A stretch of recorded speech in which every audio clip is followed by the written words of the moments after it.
Hello, തോട്ടം to തട്ട് എന്ന എൻ്റെ യൂട്യൂബ് ചാനലിലേക്ക് നിങ്ങൾക്ക് വീണ്ടും സ്വാഗതം.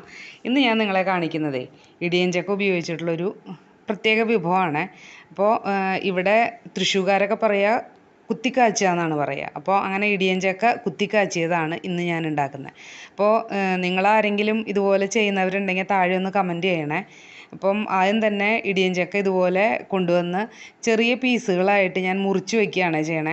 അങ്ങനെ മുറിച്ച് ഒരു 5 മിനിറ്റ് വെച്ച് കഴിയുമ്പോഴത്തേനും ഇതിൻ്റെ അരക്ക് അല്ലെങ്കിൽ പശ എന്നൊക്കെ പറയില്ലേ, അത് ഇങ്ങനെ വന്ന് ഇരിക്കുന്നുണ്ടാവും. അപ്പോൾ നമുക്കത് ഒരു ചകിരിയോ അല്ലെങ്കിൽ പേപ്പറോ ഒക്കെ കൊണ്ട് ഒന്ന് തുടച്ച് മാറ്റി ഇതുപോലെ ചെറിയ പീസുകളാക്കി മുറിച്ച് വയ്ക്കുക. എന്താണെന്ന് വെച്ചിട്ടുണ്ടെങ്കിൽ അപ്പോൾ നമുക്ക് തൊലി കളയാനായിട്ട് നമുക്ക് എളുപ്പമാണ് ഇതുപോലെ ചെറിയ പീസുകളാക്കുമ്പോൾ. അപ്പോൾ തൊലിയൊക്കെ ചെത്തിക്കളയുക. തൊലി ചെത്തിക്കളയുന്നതിന് മുൻപ് ഇതിൻ്റെ സെൻറ്ററിലൂടെ പോകുന്ന ഒരു തടിച്ച ഭാഗം ഉണ്ടല്ലോ, കൂഞ്ഞി എന്ന് പറയും ഇവിടെ.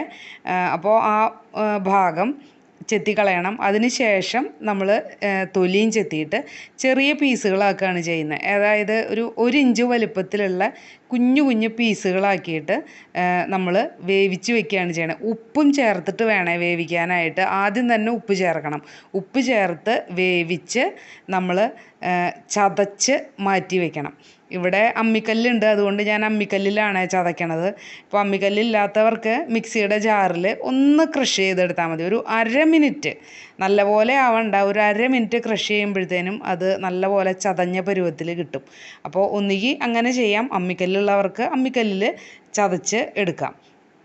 അങ്ങനെ അതിന് ശേഷം നമ്മൾ അതങ്ങനെ വേവിച്ച് ചതച്ച് മാറ്റി വെച്ചതിന് ശേഷം കുത്തിക്കാച്ചാനായിട്ട് ഇതുപോലെ ഒരു 7 8 ഉണക്കമുളകും 5 6 അല്ലി ചുമന്നുള്ളിയും ഒരു 4 അല്ലി വെളുത്തുള്ളിയാണ് ഞാൻ എടുത്തിട്ടുള്ളത്. എന്നിട്ട് മിക്സിയുടെ ചെറിയ ജാറിൽ ഒന്ന് ക്രഷ് ചെയ്ത് വെക്കുക. അതുപോലെ ഒരു തേങ്ങയാണ് ഞാനിതിൽ ചേർത്തിട്ടുള്ളത്.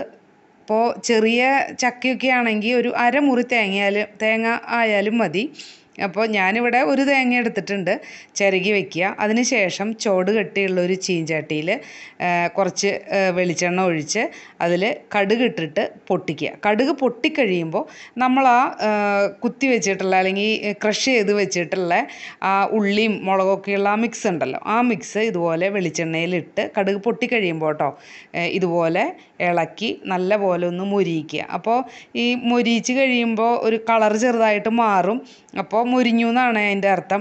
അപ്പോൾ എന്നിട്ട് അതിലേക്ക് നമ്മൾ ഈ ചിരകി വെച്ച തേങ്ങയുണ്ടല്ലോ, തേങ്ങയും കൂടെ ഇതുപോലെ ചേർത്തിട്ട് നമ്മളൊരു 5 മിനിറ്റ് ഇളക്കി വറക്കുക. ആ 5 മിനിറ്റ് ആകുമ്പോഴത്തേനും നല്ലപോലെ മുരിഞ്ഞ് കിട്ടും. അപ്പോൾ അതിലേക്ക് കുറച്ച് ഒരു 2 3 തണ്ട് കറിവേപ്പിലയും കൂടെ ചേർത്ത് ഇതിലേക്ക് നിങ്ങൾ ഉപ്പ് ചേർക്കരുത്. നമ്മൾ ആദ്യം തന്നെ ഉപ്പ് ചേർത്ത് വേവിച്ച് വെച്ചിട്ടുള്ളതാണ് ചക്ക, അതുകൊണ്ട് ഇതിലേക്ക് ഉപ്പ് ചേർക്കണ്ട. അപ്പോൾ ഇതിൽ ഇത്രയും സാധനങ്ങൾ നന്നായിട്ട് ഇളക്കി വറുത്ത് വെച്ച് കഴിയുമ്പോഴത്തേനും നമ്മൾ ആ നേരത്തെ ചതച്ച് വെച്ചിട്ടുള്ള ആ ഇടിയഞ്ചക്ക ഉണ്ടല്ലോ, വേവിച്ച് ചതച്ച് വെച്ച ഇടിയഞ്ചക്ക ഈ കൂട്ടിലേക്ക് ചേർത്തിട്ട് നല്ല പോലെ ഇളക്കി യോജിപ്പിക്കുക. ഒരു 2 3 മിനിറ്റ് ഇളക്കി യോജിപ്പിച്ച് കഴിയുമ്പോഴത്തേനും ഉണ്ടല്ലോ, പ്രത്യേക ഒരു മണം വരുവേ. പ്രത്യേക ഒരു മണവും പ്രത്യേക ഒരു രുചിയാണ് ഈ വിഭവത്തിന്. അപ്പോൾ നിങ്ങളെല്ലാവരും ഇതുപോലെ ഒന്ന് ഉണ്ടാക്കി നോക്കണേ.